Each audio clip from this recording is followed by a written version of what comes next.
Ladies and gentlemen, welcome to the Best Decisions Podcast. It's your host, Maurice Kelley. Listening to viewers, I have an amazing guest today. I have Mr. Justin. How you doing, Mr. Justin? I'm good, man. Thanks for the opportunity. Definitely. Mr. Justin, can we start off? Can you tell us a little bit about yourself? Yeah, absolutely.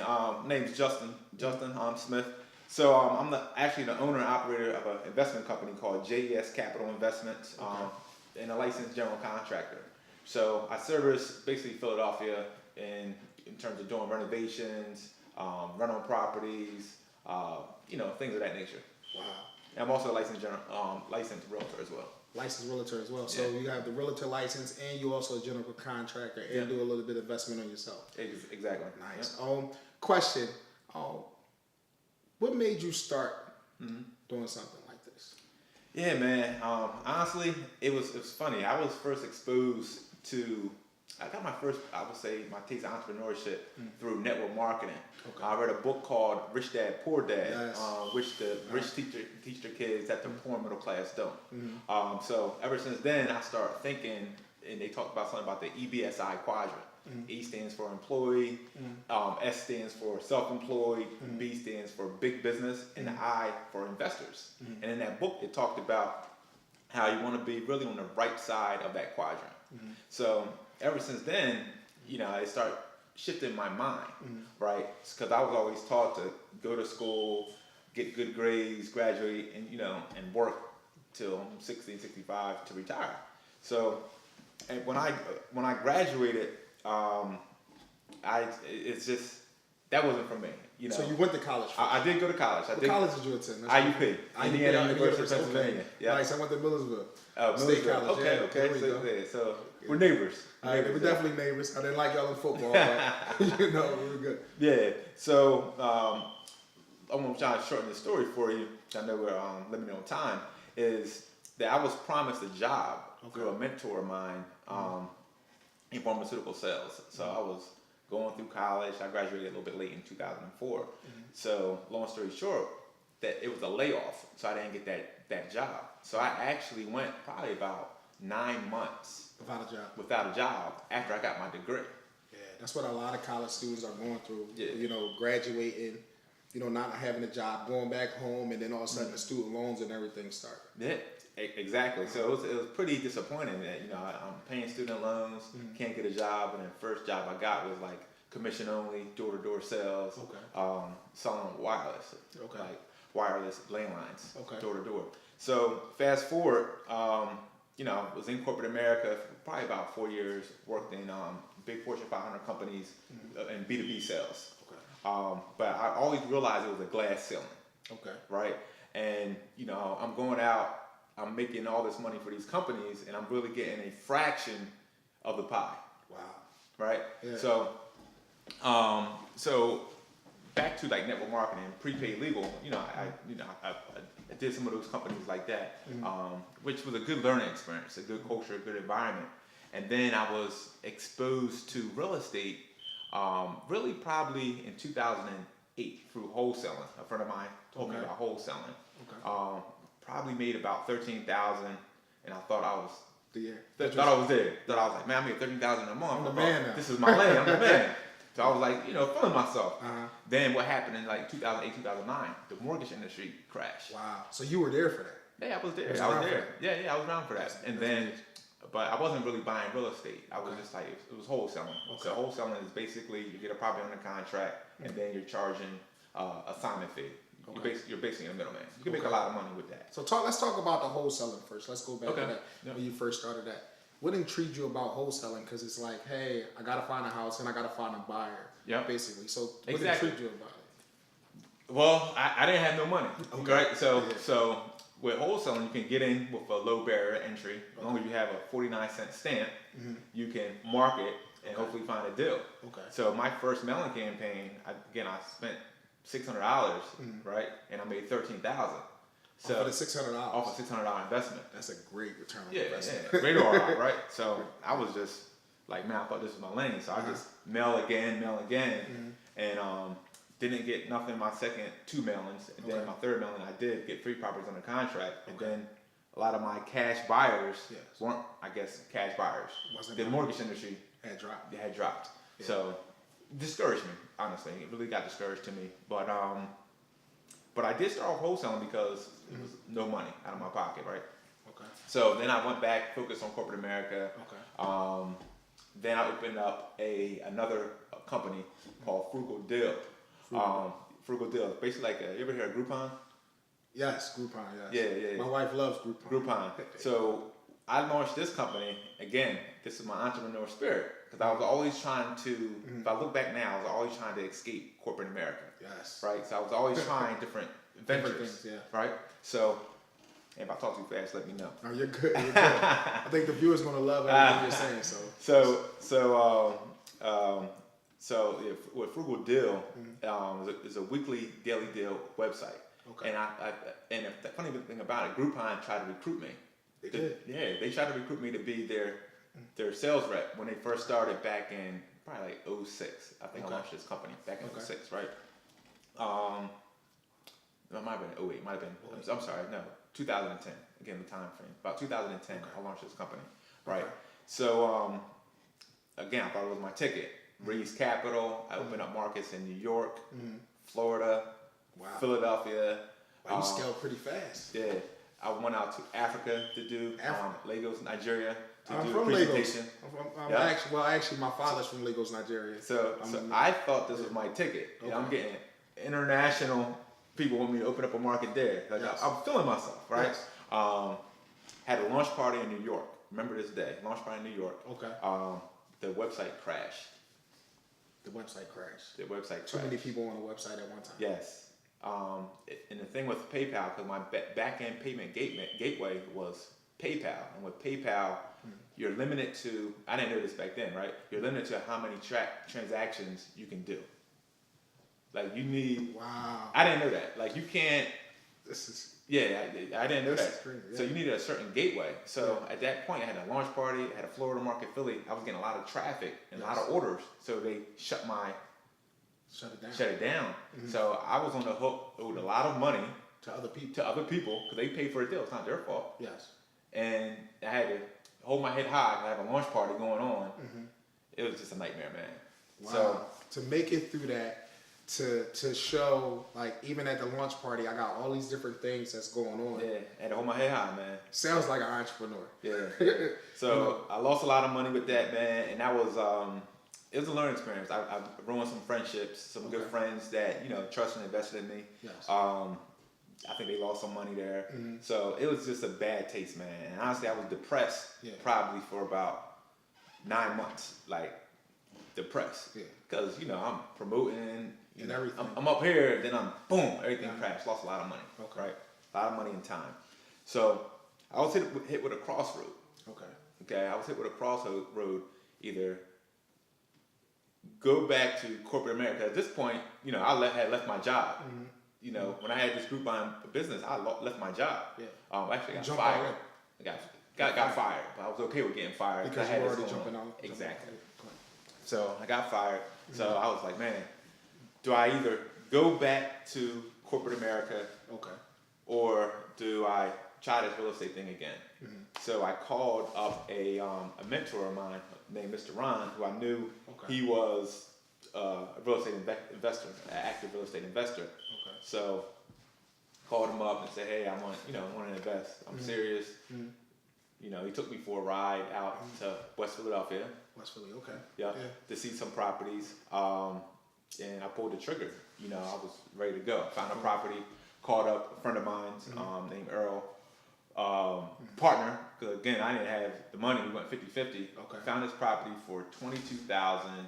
$22,000. We put about $28,000 into it. Okay. We sold it for $93,000. Okay.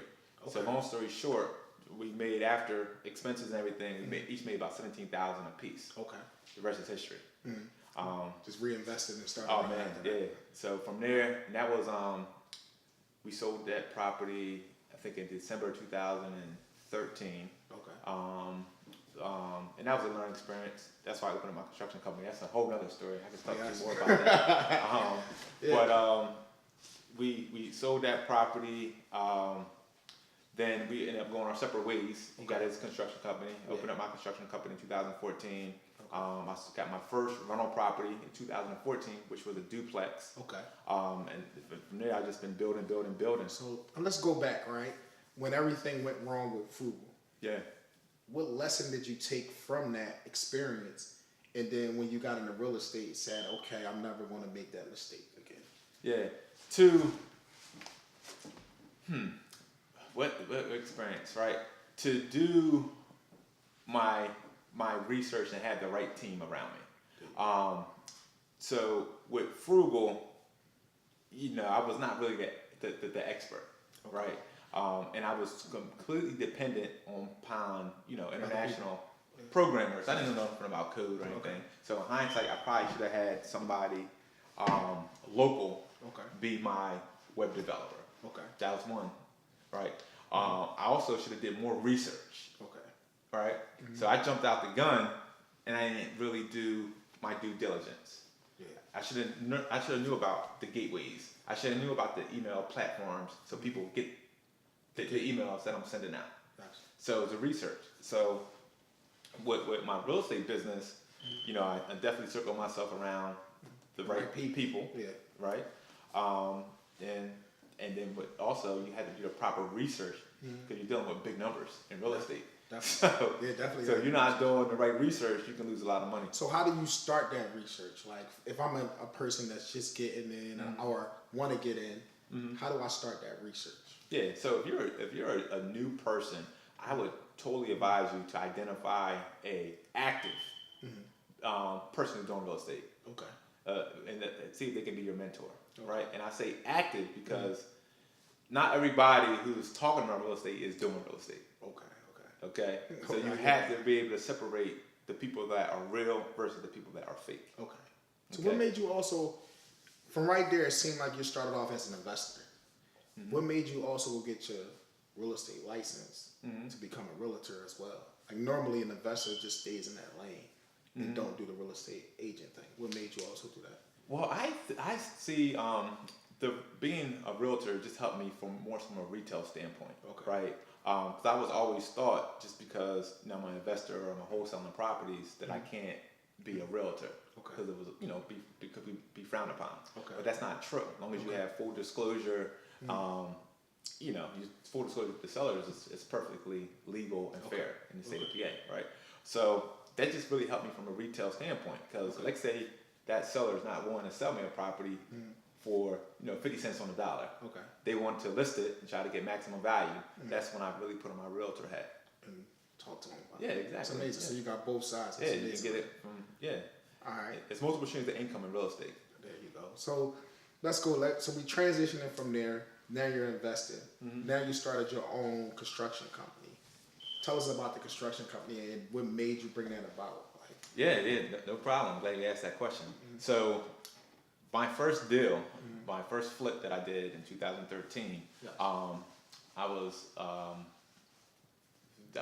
dating someone out of state. So I hired a contractor that was local to the market, right, a friend.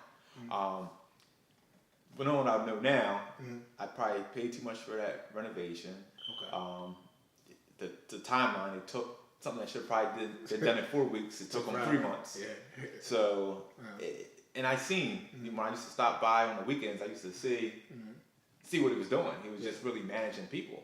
So, being the entrepreneur that I am, I was like, wow, I can do that. Just manage people. I can manage people. And form a dream team and manage people. That's great. So that's what made me, open my construction company. All right, there we go. So, you spoke to Ron. That's how you started your research, and then you went from there. Now with the construction company, how do you promote something like that? How do you promote your investments and everything like that? What's the way that you start promoting stuff? So social media is really big, and I think every business owner should have a social media presence. Because you think of the old way, right? It was just a 1-to-1 ratio. Like you tell me about my product or service, I buy, you like it, boom. But now you can reach the ratio is 1 to 100, 1 to 1,000, 1 to millions. All because you're sending out one post. Post that can reach thousands of people. Okay. Right? Yeah. Think of Facebook, think of Instagram, think of Twitter. Okay. Right? The audience, the platforms are millions of people. Mm-hmm. So that's amazing. Yeah. I never thought of it like that, like how social media could reach so many people, especially when you're talking about on the business side. Yeah. So for a young person that's getting it, right? We talked about research. What's some of the things that you would tell an individual that's getting into this?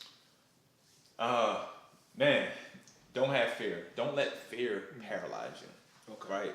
Fear paralyzes so many people. So many people will say, I'm gonna, I would've, I should've.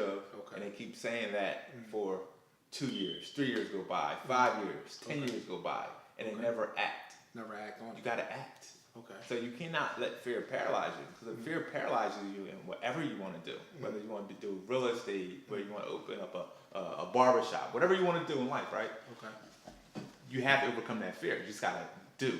Okay. Be a doer, not just a talker. Not just a talker. Yeah. All right. So even when it comes to like a situation, what would you for them? Like I know I heard you say wholesaling. You don't have to have that much money to start off.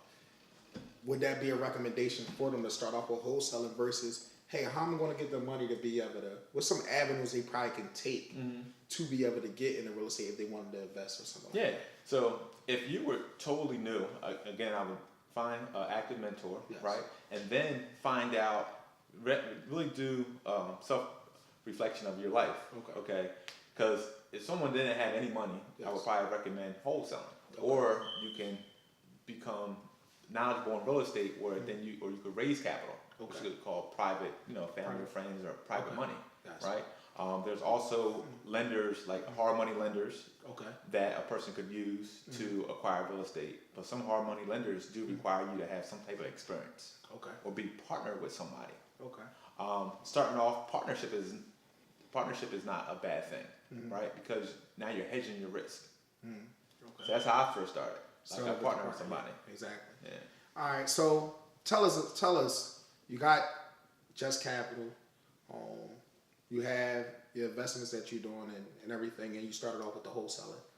3 to 5 years from now, where you see yourself? How you plan on scaling your business? Yeah. So scaling is, from the construction standpoint, has always been a challenge, right? So 3 to 5 years, like right now, my capacity for a construction company, I can only comfortably handle maybe 4 to 5 rehabs at a time and get them out between the 10 and 12 week span, which is good. But I would love to scale that up if I form more people, more quality people, because I'm big on quality, so I still don't want to grow too fast that I'm sacrificing the quality. And that's one thing about certain companies, sometimes when you scale it too big, you don't have that bandwidth to be able to get that quality, but you're handling more projects at one time. So that's good to look at it from that end. So 3 to 5 years, I would like to be able to scale my business and do more. Another thing that's dear to my heart is really empowering and helping others achieve success. So I'm going to be launching some platforms that's going to be able to help people learn real estate, because I see a gap in just our society, right? They're not teaching us these things from K through 12, right? They're not teaching us the importance of credit, right? They're teaching us the importance of assets. They're not teaching us the importance of wealth building, which is real estate, owning your land, owning your house where you live at. It's big, right? So it's big, and they're not teaching us this in school. It's unbelievable. So your goal is to be able to give that knowledge to other people. Yes, and reach thousands of people. So how do you plan on doing something like that? Explain that to me. Stay tuned. All right, so with the construction, that's pretty good. And how do you handle and manage all the different crews that's coming into a house over those 10 to 12 weeks to be able to get a house done? Yeah, so one, I've created systems. So really, construction is all about systems. It's phases, right? So, but I really, before that, you have to instill basically like loyalty with your workers. That, and let them know I'm not just in this for the short term, and you should not be either. It's for the long term. And business is about relationships and doing good business, right? And staying true to your word, right? But from a management standpoint, man, it's just like a system, right? So you have in the construction the framing, right? Then you have your rough end people, which was your electrical, your HVAC, your plumbers, right? Then you go from, then I got my sheetrock crew. Then I got my painters, right? So I have my core group are probably about five guys, and then I circle other good people around them, right? But you gotta have, just like you think of Chicago Bulls, right? Michael Jordan, he was that guy, but then you had Scottie Pippen, John Paxson, Bill Cartwright, right? So even when you're doing something like that, right? How do an individual know? How do you know who's good at what? Like, you can be a plumber but not be that good. Listen, honestly, with construction, it's trial and error. Because once you find that good plumber, you try to stick. You stick to them close, right? Because truth be told, when I first started building my construction company, I had headaches. I ran through good or bad, right? But what I would do is test people out on my personal projects to see their quality. So if someone's telling me, "Oh, I'm the best framer, I'm the best plumber," okay, no problem. I got a rental property coming. I'm gonna give you a shot, right? Because I believe everybody deserves an opportunity until you burn me. You burn me, it's a wrap. So yeah, because I'm not stopping, right? So what I would do, I would test people out on my own personal projects to see how their quality is, see how professionalism, see if they are going to show up at 8, right? Not 10 o'clock, right? What's your work ethic like? Are you taking 100 smoke breaks? So I would do things like that. So once you do that, you create this team, and you got all these different things going on. You got multiple properties going on. How are you managing your own time? It's the balance. People talk about balance. Like, balance is really big. Like, how do you balance? Honestly, I probably have a little bit more balance now because I had a daughter. So she's 7 months. Congratulations. Thank you, man. So I just had a daughter, but prior to her, man, I'm passionate about this, so it's not work. So I would lose myself, be at a job, leave the house at 6, don't get home till 9. That type of grind. And my wife was okay with it because she has a good work ethic too. But I have more balance now. But honestly, when you're first starting off and you're trying to build something to be successful, you gotta be fully committed. You gotta be fully into this thing. It's not entrepreneurship is not 9 to 5. It's not an 8 hour. This is every single day. I don't take no days off. When I'm sleeping, I'm still thinking about real estate. Your mind's constantly running. My mind constantly is going. And that's one thing I've learned. Because it's not work. I love this stuff, so it's not work. So it's like, that is your balance. Work is your balance, kind of like. Me working, I have to do this. Even when I'm not at work, I'm still thinking about what I'm trying to do. So it's like, that is your balance. So I like that. Let's talk about a time where this became very overwhelming, right? Let's think about a time when you became very overwhelmed with all this. Can you talk about a time that you became overwhelmed and how you acted? Yeah. So I can think back of last summer. I had probably, honestly, 2 main projects going on. I had like 5 projects going at one time. It's overwhelming because I didn't have enough runners in place. Really enough help. I didn't have enough help. So I took on 2 main projects. I'm working sun up, sun down to get these projects done, and it was overwhelming. So now what I've learned is really don't bite off more than I can chew. So that's the great line. My grandmother said that. I mean, I got through it, but I was overwhelmed because I just didn't have enough people, enough manpower. So when you are overwhelmed, what's something that you do to say, hey, I need to back off. Maybe I need some time to myself. Like, do you ever get to that point, or have you ever got to that point, or what is something when you did get to that point that you did to be able to help you, just to relieve your brain, and then go back to work? I mean, I believe in vacations. There we go. So I didn't, when I was under that pressure, I didn't stop the project and take a vacation. I got through it, but after I got through those projects, I took a vacation. Because you gotta, re-energize the battery of yourself. Definitely. But the funny thing about it, like a couple years ago, like me and my wife, we probably took before we got married, so many vacations, and I was vacationed out. So I don't really like all these vacations. I start getting anxious to get back to these houses. Yeah, exactly. All right, so I'm taught it's 3 ways to wealth. Right? You got real estate, You got the stock market, and you got businesses. Absolutely. Those are 3 ways. And people get in those 3 ways to reach financial freedom. Let's talk about the way real estate can help you get to financial freedom. Absolutely. And I believe the only thing that trumps real estate is an income-producing, profitable business. Okay. Like, no doubt about that, right? Okay. But even with those businesses, real estate should be the anchor for everybody. I believe everybody should own real estate because it's truly the foundation of wealth. You think about it. These homes, this house that we're in right now, right? This will be here for another 100+ years. We'll be dead and gone, this house will still be here, right? So that's how you build true generational wealth. So let's say you're new to real estate and you accumulate, let's take a step back. What society tells us, right, is to work. Yes. It's a capitalist society, so it's a working class, right? So to work until we're 65. So I started working when I was 16 in McDonald's, right? But the average, let's say you graduate college at 22. So you mean to tell me from 22 to 65, that's 43 years. I have to work. You have to work. With a 401k. With a 401k. And then at that point, society tells us that we have to live off that savings. Yeah, which is probably 150, let's say $200,000. I don't care if it's $1 million. Yeah. Right. So you're 65, people are living longer, right? So you're living longer till 85, 90, right? But I want to enjoy life good now. Yes. I don't want to wait till I'm 65. Yes. Right? So not only with real estate so powerful financial freedom, right? But it pays you each and every month. So you can have real estate pay for your lifestyle. Wow. So the average people, I always do an example, and it's like a lifestyle chart I do when I'm doing presentations or workshops, right?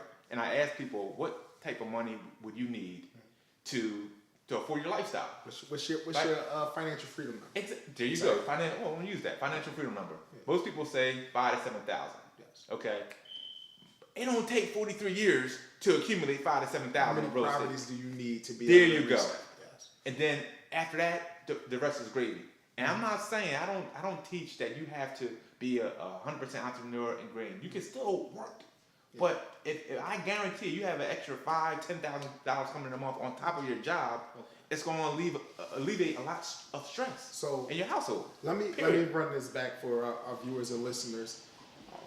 So you're saying if your financial freedom number is $5,000, and you're saying that if I go get a rental property at $800, I'm making a return. I'm making profit of $800, cash flow of $800. Yes. Then how many properties would I would just have to get a certain amount of properties? So what is that?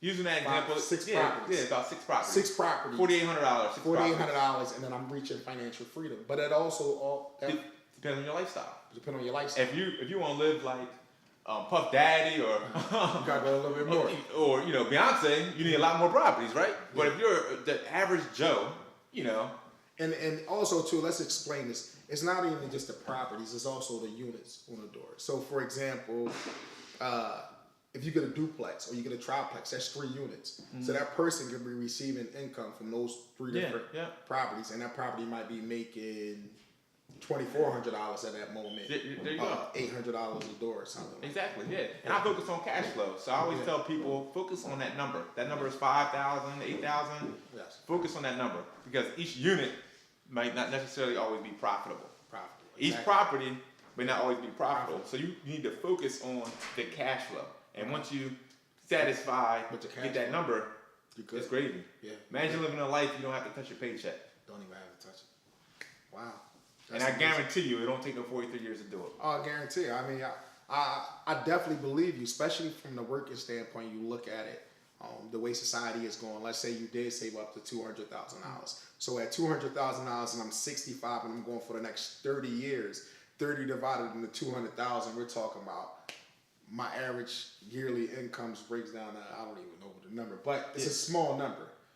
Every year that I would have to spend for the rest of my life. Whereas when you talk about passive income, you're getting this every month. It's nothing like it. And it's something that, passes on to your children, your children's children, which is amazing. I tell people all the time, you put in a sweat equity for maybe 2-3 months. Okay.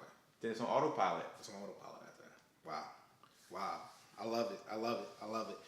Now, you were around in 2008, 2009 in the recession. I was. Right now, it's the greatest time for entrepreneurship. It's the greatest time in real estate. Tell us, how do someone that's new, that's coming in, prepare for a recession where the market might drop? How do they prepare for something like that when they create in their portfolio? Absolutely. And just like in the history, right? What goes up goes down, right? Real estate, stocks, it's up and down, right? So the money is made when you buy. So I'm a very conservative investor. A mixture of my portfolio is 60-40. So I don't have a bunch of mortgages or anything like that. Leverage. So I'm not heavy on leverage, right? So I'm more conservative. Could I probably pull out $1 million worth of equity on my properties and go ham? Probably so, right? But I'm conservative. So I believe slow and steady. Know your numbers. Make the money when you buy. Don't buy too high. If you are leveraged, don't leverage up too high. And just keep going, man. Start off with 1, 2, 3. Eventually get to that number that's going to provide your lifestyle. And you'll should do very well. I love talking about financial freedom. There's nothing like it. I love it, man. So first, I just want to say thank you. We appreciate you for coming onto this podcast, for enlightening the viewers, the listeners, in regards to investing as well as construction. This has been a great interview, and I'm very thankful for you coming on here. Yeah, thanks for the opportunity, man. Definitely appreciate it. Definitely. Tell the viewers and listeners your social media and even your email where they can be able to reach you. So yeah, absolutely. My Instagram IG is Jes Capital with I Investments. That's my IG handle. My email is jescapitalinvestments@gmail.com. So that's it. I'm excited. Feel free to reach out. I'm excited. So thank you for listening and thank you for watching. We look forward to seeing you next time. The quote of the day is by Tony Robbins. The secret to wealth is simple. Find a way to do more for others than anyone else does. Become more valuable, do more, give more, be more, and serve more.